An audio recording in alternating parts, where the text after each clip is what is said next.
Assalamualaikum warahmatullahi wabarakatuh. Alhamdulillah, alhamdulillahi rabbil alamin. Wassalatu wassalamu ala asrafil anbiya'i wal mursalin wa ala alihi wa sahbihi ajma'in. Asyhadu an la ilaha illallah wa asyhadu anna Muhammadan abduhu wa rasuluh. Allahumma salli ala sayyidina Muhammad wa ala alihi wa sahbihi ajma'in. Amma ba'du, fa ya ayyuhal hadirun rahimakumullah, ittaqullaha haqqa tuqatih wa la tamutunna illa wa antum muslimun. Qala ta'ala fi kitabihil karim, a'udzu billahi minasyaitonir rajim, bismillahirrahmanirrahim. Wa tazawwadu fa inna khairaz zadit taqwa wattaquni ya ulil albab. Wa qala ta'ala fi ayatil ukhra, inna a'tainakal kautsar fasholli li rabbika wanhar inna syani'aka huwal abtar. Sadaqallahul azim wa sadaqa rasuluhun nabiyul karim wa nahnu ala zalika minasyahidin wasyakirin walhamdulillahi rabbil alamin. Hadirin jamaah Jumat yang Allah muliakan, kita bersyukur pada Allah Subhanahu wa taala. Pada hari ini kita diberikan dua nikmat, yaitu nikmat sehat dan nikmat kesempatan. Di dalam hadis Rasulullah Sallallahu Alaihi Wasallam, terjemahannya, ada dua nikmat yang selalu dilupakan manusia, yaitu nikmat sehat dan nikmat kesempatan. Alhamdulillah kita sehat walafiat dan kita sempat mengayunkan tangan dan melangkahkan kaki hadir di masjid ini untuk melaksanakan perintah Allah, yaitu melaksanakan sholat fardu Jumat. Berselawat kita kepada Rasulullah Sallallahu Alaihi Wasallam. Allahumma salli ala Sayyidina Muhammad wa ala alihi wa sahbihi ajma'in. Kita rindu kepada Rasulullah, hanya dari kejauhan kita bisa menyampaikan selawat Allahumma salli ala Sayyidina Muhammad wa ala ali Sayyidina Muhammad. Mudah-mudahan nanti kita bisa berziarah ke makam Rasulullah SAW di Madinah Al-Munawwarah, dan harapan kita juga kita mendapatkan syafaat di yaumil akhir nanti dari Rasulullah SAW. Hadirin jamaah Jumat yang Allah muliakan, di bulan Dzulhijjah ini ada 3 amalan yang istimewa, dan di antara kita bisa mengambil salah satunya. Kalaupun tidak dapat atau sebahagiannya. Apa yang pertama? Yang pertama yaitu Rasulullah Sallallahu Alaihi Wasallam menyampaikan di dalam sebuah hadisnya, karena Rasulullah Sallallahu Alaihi Wasallam, Nabi melaksanakan Shaumu Dzulhijjah tis'ata ayyam. Rasulullah Sallallahu Alaihi Wasallam berpuasa di bulan Dzulhijjah itu selama 9 hari full. Wa kana habbu ilallah. Puasa pada bulan Dzulhijjah ini adalah yang dicintai Allah Subhanahu wa taala. Maka disampaikan kepada kita memang jauh-jauh sebelumnya, begitu 1 Dzulhijjah itu kita dianjurkan untuk berpuasa. Puasa ini adalah puasa sunnah, dan ini puasa yang sangat dicintai oleh Allah Subhanahu wa taala. Orang yang melaksanakannya alhamdulillahirabbil alamin. Kemudian di dalam hadis lain tentang puasa di bulan Dzulhijjah ini ada 2 puasa lagi yang sangat istimewa, yaitu puasa Arafah dan puasa Tarwiyah, atau puasa Tarwiyah dan puasa Arafah. Di dalam hadis Rasulullah Sallallahu Alaihi Wasallam menyampaikan, amsauma yaumal Arafah yukaffirus sanatil madiyah wal baqiyah. Siapa yang berpuasa pada hari Arafah adalah Allah ampunkan dosanya 1 tahun yang telah lalu dan 1 tahun yang akan datang. Arafah di sini adalah ketika ukuf di padang Arafah, yaitu tepatnya tanggal 9 Zulhijjah. Kalau ukuf makani, yaitu tempat yang kita lihat di dalam kalender dan di Saudi Arabia, ukuf itu jatuhnya pada hari Ahad. Ukuf itu jatuhnya pada hari Sabtu. Sedangkan kita adalah waktu zamani, waktu yang kita pakai, sedangkan waktu ukuf kita hitung dari kalender dan perhitungan bulan. Kalau di Indonesia ini 9 Zulhijjah itu adalah jatuhnya pada hari Ahad. Hadirin jamaah yang Allah muliakan, maka besarnya pahala kita melaksanakan puasa Arafah itu sangat luar biasa. Maka kalaupun umpamanya kemarin kita tidak berpuasa seperti Rasulullah mulai dari 1 sampai 9, minimal ini kita ambil. Kita ambil apa? Yaitu pada tanggal 9 Zulhijjah itu, yaitu Rasulullah SAW menyampaikan yukaffirus sanata al-madiyata al-baqiyah. Allah ampunkan dosanya 1 tahun yang telah lalu dan 1 tahun yang akan datang. Tentu inilah yang kita intai. Semoga nanti kita Allah kuatkan dapat kita berpuasa, yaitu pada 9 Zulhijjah yang dikatakan adalah Yaumul Arafah. Hadirin jamaah Jumat yang Allah muliakan. Kemudian amalan yang kedua di bulan Zulhijjah ini yang terbaik adalah melaksanakan ibadah haji. Karena melaksanakan ibadah haji itu sangat luar biasa. Apa luar biasanya? Di dalam hadis Rasulullah SAW, al-hajjul mabrur laisa lahu jaza illal jannah. Orang yang melaksanakan haji, kalau hajinya mabrur itu artinya diterima Allah Subhanahu wa taala. Wala fusuqa wala jidala fil hajj, tidak ada dia fasik, tidak ada dia berbantah-bantah, tidak ada jidal, kemudian tidak ada umpamanya dalam bentuk pornografi dan pornoaksi dan semacamnya, maka diterima hajinya. Laisa lahu jaza illal jannah, tidak ada balasannya kecuali surga. Hadirin jamaah yang Allah muliakan, mengejar inilah seluruh jamaah menginginkan memang untuk melaksanakan rukun Islam yang kelima. Kita baru banyak di antara kita ini masih melaksanakan hanya rukun Islam yang 1 sampai 4. Yang kelima ini Allah sampaikan man istata'a ilaihi sabila.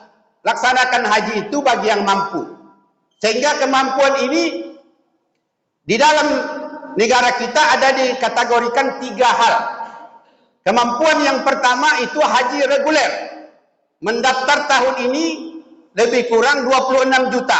Tapi untuk Pekanbaru menunggu selama 26 tahun ke depan.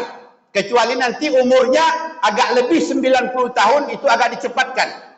Tapi kalau umpamanya belum mencapai umurnya 90 tahun, tetap dia ikut antrian lebih kurang. Kalau dia daftar hari ini menunggu 26 tahun ke depan. Kenapa demikian? Begitulah antusiasnya umat Islam untuk menyempurnakan Islamnya, yaitu rukun Islam yang kelima. Ini panggilan Nabi Ibrahim. Labbaik Allahumma labbaik, labbaik la syarika laka labbaik, innal hamda wan ni'mata laka wal mulk la syarika lak.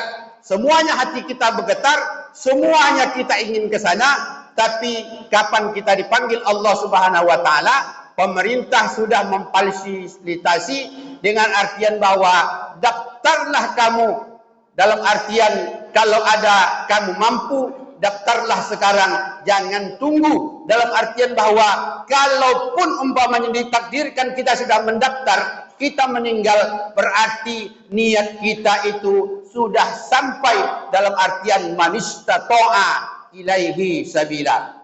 Maka dari itu jangan khawatir. Umur saya Pak Ustaz sudah umpamanya 60 tahun. Bagaimana? Daftar saja. Umur saya sudah 70 tahun. Bagaimana? Daftar saja. Tidak ada masalah. Karena niat itu yang penting dan usaha itu yang penting. Karena yang dinilai Allah Subhanahu wa taala yang pertama niat kita, yang kedua usaha kita.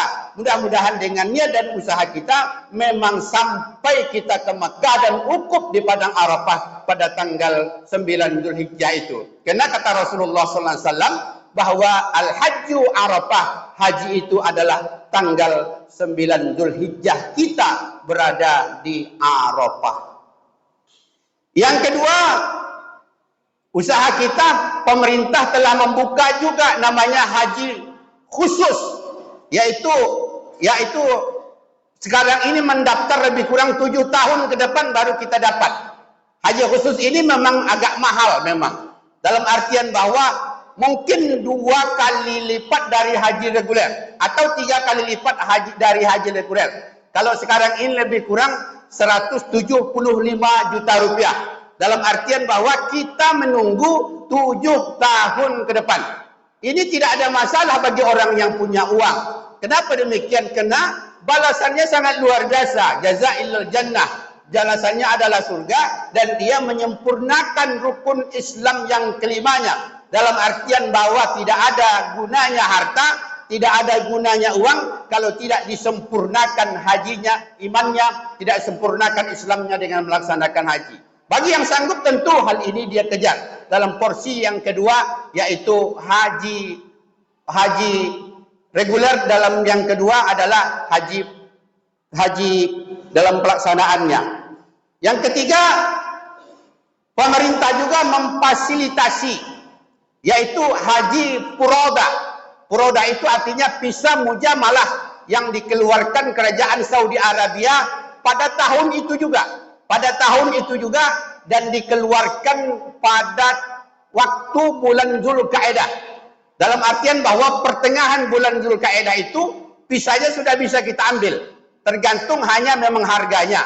Karena porsinya sangat sedikit diberikan ke Indonesia, katakanlah umpamanya 300.000 saja atau 3.000 visa saja. Ini yang diperebutkan oleh umat yang ingin melaksanakan ibadah. Karena porsi sedikit tentu hal ini bisa menjadi mahal. Yaitu tahun ini sekitar 235 juta rupiah.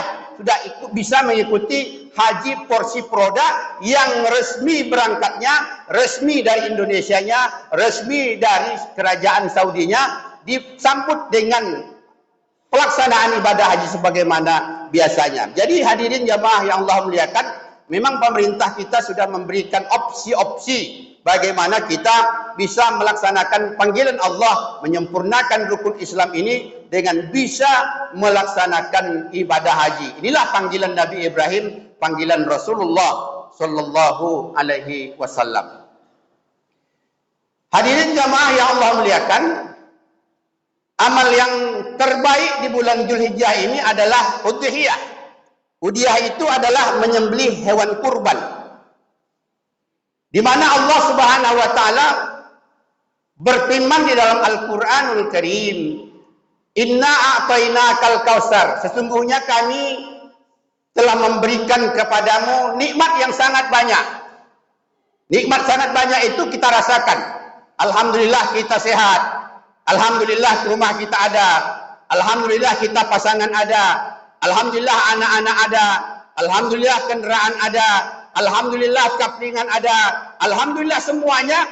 Apa diminta Allah kepada kita?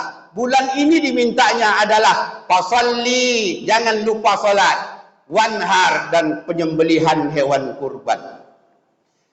Di dalam hadis ini, dalam Al-Quran ini juga, inna syani akawal abtar. Siapa yang tidak mau berkurban sedangkan dia mampu, inna syani akawal abtar, maka dia terputus. Terputus di sini adalah terputus dari rahmat Allah Subhanahu wa taala. Terputus dari rahmat dalam artian bahwa tidak ada keberkahan dalam hidupnya, tidak ada keberkahan dalam harta bendanya. Dalam artian bahwa sehingga hadis Rasulullah sallallahu alaihi wasallam menyampaikan bahwa man kana sa'atun, siapa yang sanggup untuk berkorban, walam yudhi, tapi dia tidak mau berkorban, fala yuqrabanna musallana, jangan hampiri tempat solat kami.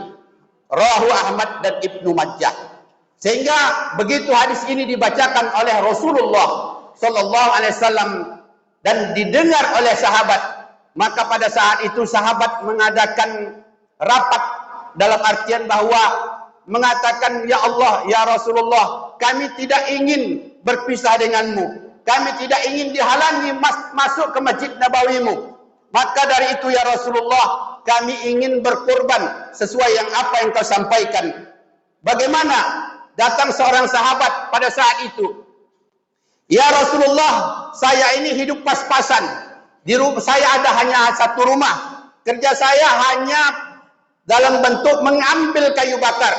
Di rumah saya ada 1 ekor kambing. Apakah saya berkurban? Kata Rasulullah SAW, kalau ada makanan kamu pada hari raya Idul Adha itu, maka kamu wajib berkurban. Maka seorang sahabat tadi dibawanya lah kambingnya kepada Rasulullah. Ya Rasulullah, kambingku ini baru 1 tahun, apakah boleh dikurbankan? Kata Rasulullah SAW, silakan, kambing ini umur 1 tahun sudah bisa dikurbankan.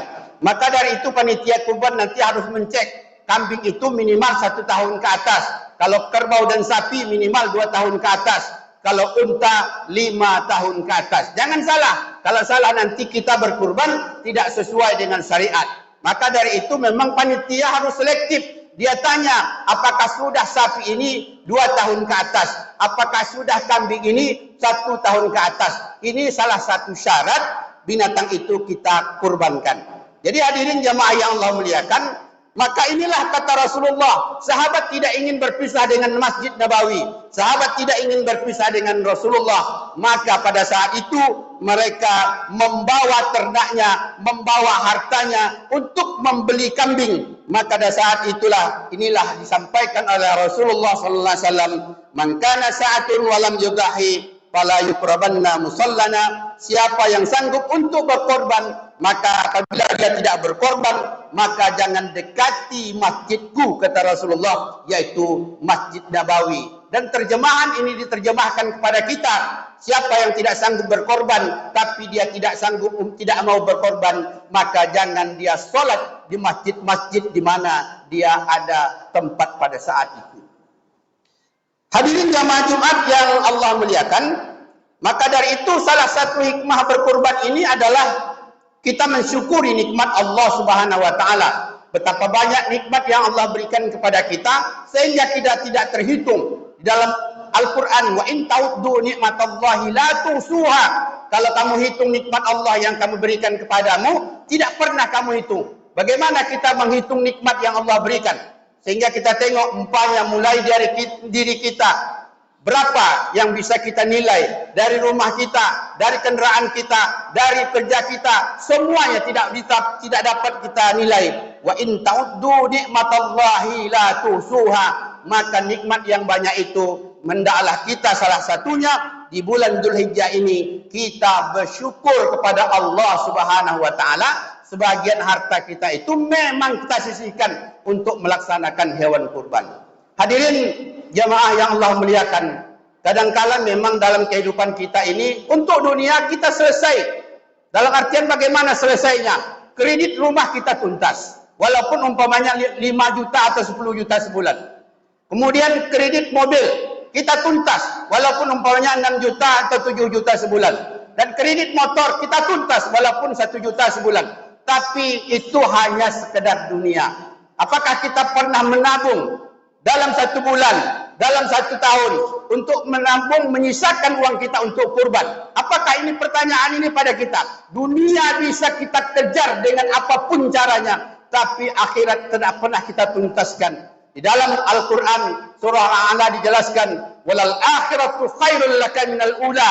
Dunia ini sementara dan akhirat itu pasti. Dunia ini sementara tapi akhirat itu pasti. Kenapa orang tergiur dengan dunia melupakan akhirat? Inilah tantangan bagi kita. Maka di khutbah yang singkat ini kita ingatkan bahawa usahakanlah kejar akhirat, insya-Allah dunia engkau dapatkan. Tapi kalau kau kejar dunia, akhirat tidak engkau dapatkan. Kalau engkau tanam padi, pasti tumbuh rumput. Tapi kalau kamu tanam rumput, belum tentu tumbuh padi. Hadirin jamaah yang Allah muliakan. Maka dari itu di bulan Zulhijjah ini, 3 amalan ini kita kerjakan. Ini adalah semua ahabbu ilallah, dicintai Allah Subhanahu wa taala. Puasa sangat dicintai Allah Subhanahu wa taala. Berhaji sangat dicintai Allah Subhanahu wa taala. Udhiyah, penyembelihan kurban, sangat dicintai Allah Subhanahu wa taala. Mudah-mudahan Allah berikan kepada kita ketiga-tiganya. Amin ya rabbal alamin. Barakallahu li wa lakum fil Qur'anil azim wa naf'ani wa iyyakum minal ayati wa dzikril hakim wa taqabbala minni wa minkum tilawatahu innahu huwal ghafurur rahim.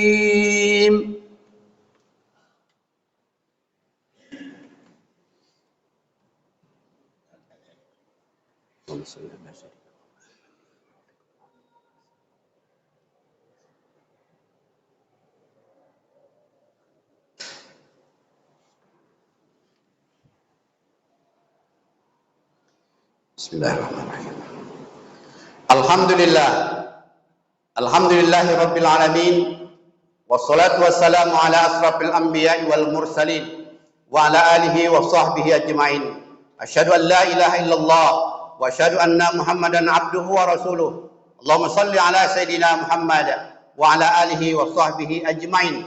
Amma ba'du, fa ya ayyuhal hadirun rahimakumullah, ittaqullaha haqqa tuqatih wa la tamutunna illa wa antum muslimun. Wa qala ta'ala fi kitabihil karim, a'udzu billahi minasyaitonir rajim, bismillahirrahmanirrahim.